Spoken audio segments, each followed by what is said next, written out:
Okay, thank you. Thank you. Hi, Hello, Sergio. Mark. How you doing, sir? Good. Thank you. Thank you very much for the opportunity. Thank you for having me. So we have like a short interview. So let's talk about the long walk. This is the second movie in a row that you made that is based on a Stephen King story. The previous one was like The Life of Chuck, of course. Was it a coincidence or what happened? Probably more of a coincidence. I had worked with Mike Flanagan on The Fall of the House of Usher, and I had been a fan of his because of The Haunting of Hill House, The Haunting of Bly Manor, which were both ghost stories, and then Midnight Mass, which was vampires. So Sure. he's very much associated with horror.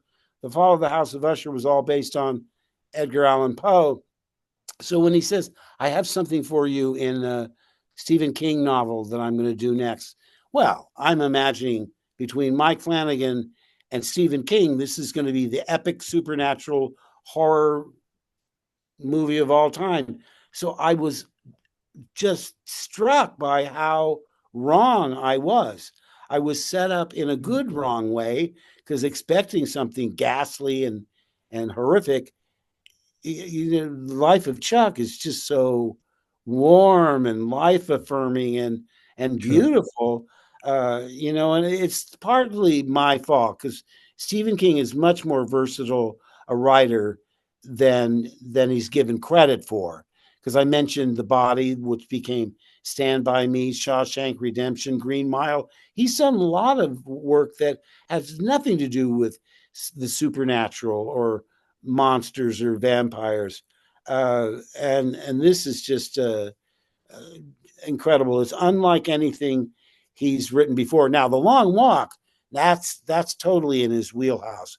Even though it's not supernatural, the premise is ghastly and the execution of the story is harrowing. And what I realize, as off-putting as that premise is, that's just a device to get you into the real story, which is how these young men react under these extraordinary circumstances. That's the real heart and soul of the story. Yeah. And what I wasn't prepared for was all these young actors. I'd seen a couple of them in various projects, but for the most part, they were all unknown to me. And in the course of filming the movie, I wasn't really along with them on their journey. I show up periodically, but I don't interact with them until the very end. Uh, and I was just blown away. I don't know where they came from, but some of the best young talent I've seen in ages all in one place. And I guarantee you, they all have some spectacular careers ahead of themselves. It was thrilling. It was like a revelation. I mean, I'd read the script, I'd read the novel, so I know what happens, but to see it realized on screen, and there's not a weak link in that bunch. Everybody is perfectly cast, whether they're mainstream characters or uh, supporting characters. Even the guys that had no lines are so into it. It's really their movie. So this is not the first villain you're portraying, but this one, the mayor, he's especially bad. So you say that you read the novel, and of course you read the script of the movie. But where else do you get inspiration from for this character? Well, I have.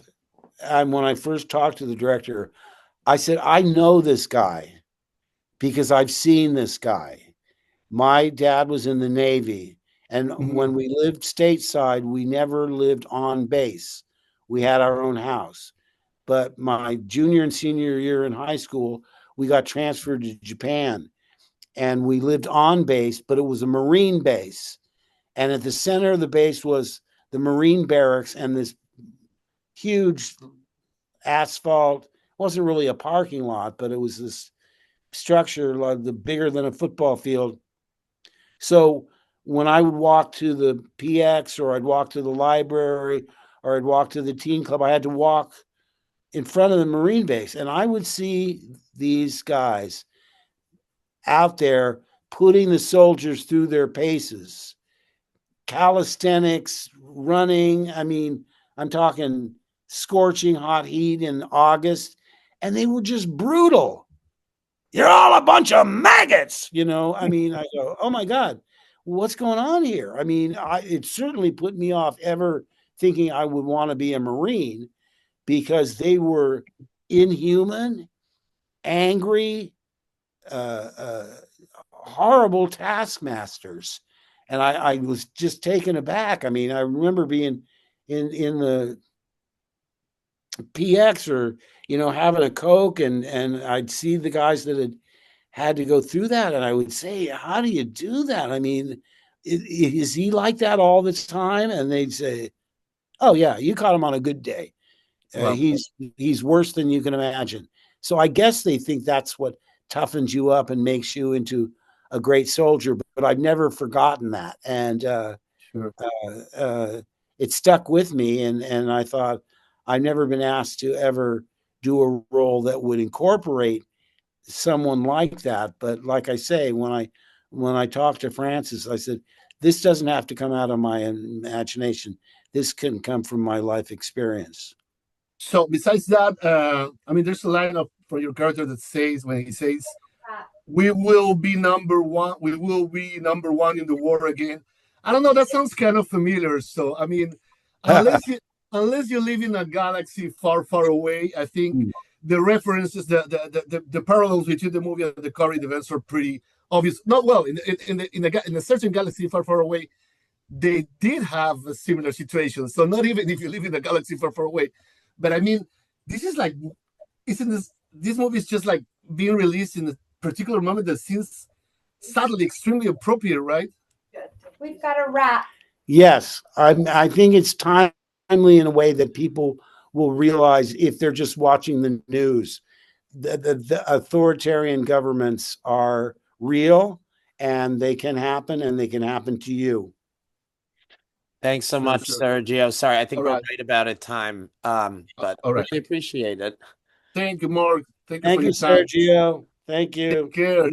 Take care, sir. Bye. Thanks.